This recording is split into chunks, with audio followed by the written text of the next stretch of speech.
चलिए, तो 9 क्लास का जो प्रायिकता वाला टॉपिक है 15 और उसकी एक्सरसाइज नंबर 15.1 की शुरुआत कर रहे हैं, जो कि पहला प्रश्न दे रखा है आपके कि एक क्रिकेट मैच में एक महिला बल्लेबाज द्वारा खेली गई 30 गेंदों में 6 बार चौका मारती है। चौका न मारे जाने की प्रायिकता ज्ञात कीजिए। आपको प्रायिकता से संबंधित जो बेसिक कंसेप्ट है वो इससे पहले वाले वीडियो में मैंने बताया है। यदि आपने वो वीडियो नहीं देखा है तो जरूर देखना, ताकि इन प्रश्नों को करने में आपके आसानी रहेगी।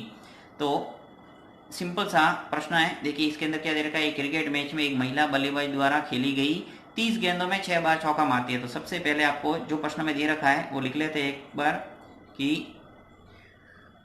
कुल खेली गई गेंद की संख्या, यानी महिला बल्लेबाज द्वारा खेली गई कुल गेंदों की संख्या कितनी है? 30। उसके बाद में उसने 6 बार चौका मारा है, तो लिखना है उन गेंदों की संख्या, उन गेंदों की संख्या जिन पर चौका लगा। अब जो भी दे रखा है 6 चौका, आपको लिखना है कि चौका लगा कितनी गेंदें? 6। स्पष्ट रूप से दे रखा है कि एक महिला बल्लेबाज द्वारा खेली गई 30 गेंदें, उसमें से 6 बार चौका मारती है, तो उन गेंदों की संख्या हो गई जिन पर चौका लगा, क्या हो गया? 6। उन गेंदों की संख्या जिन पर पूरा लिखना था, जिन पर चौका लगा। अब उन गेंदों की संख्या जिन पर चौका नहीं लगा, क्योंकि देखिए यहाँ पूछा है कि चौका न मारे जाने की प्रायिकता ज्ञात कीजिए, तो मैं उन गेंदों की संख्या भी लिख लेता हूं जिन पर चौका नहीं लगा। तो उन गेंदों की संख्या जिन पर चौका नहीं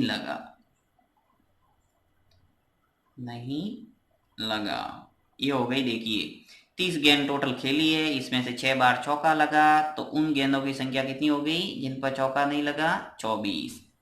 30 में से 6 को लेस कर दो तो आ जाएगा 24।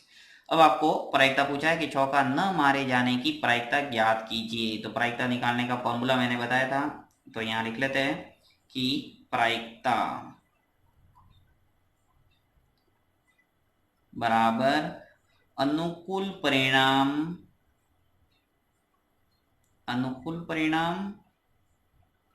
बट्टा कुल परिणाम,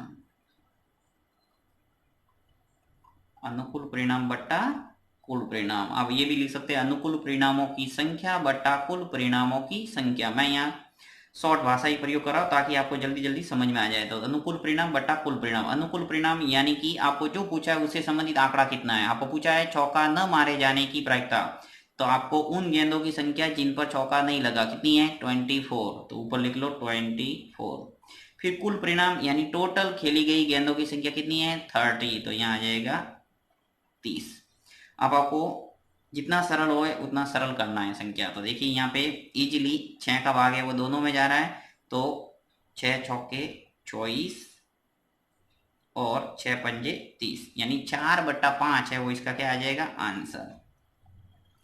अब देखिए ये तो प्रश्न में जो पूछा है वो अपन ने ज्ञात कर दिया, तो ये आपकी परीक्षा में जैसे आता है तो ये इसका आंसर है 4/5।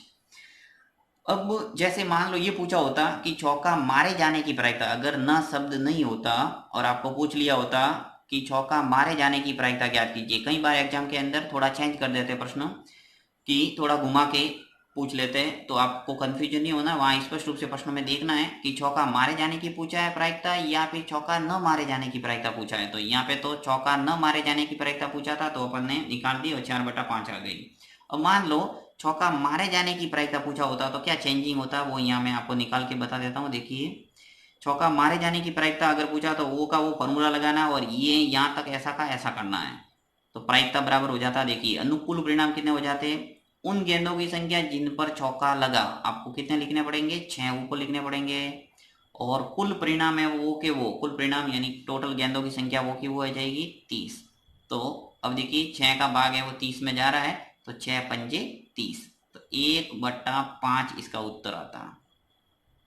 यदि चौका मारे जाने की पूछा होता तो 1/5 और चौका नहीं मारे जाने की पूछा तो 4/5। तो इस ढंग से आपको याद रखना है और बहुत ही इजी प्रश्न, आगे जैसे जैसे प्रश्न करेंगे आपके प्रायिकता से संबंधित है वो हर बात क्लियर हो जाएगी।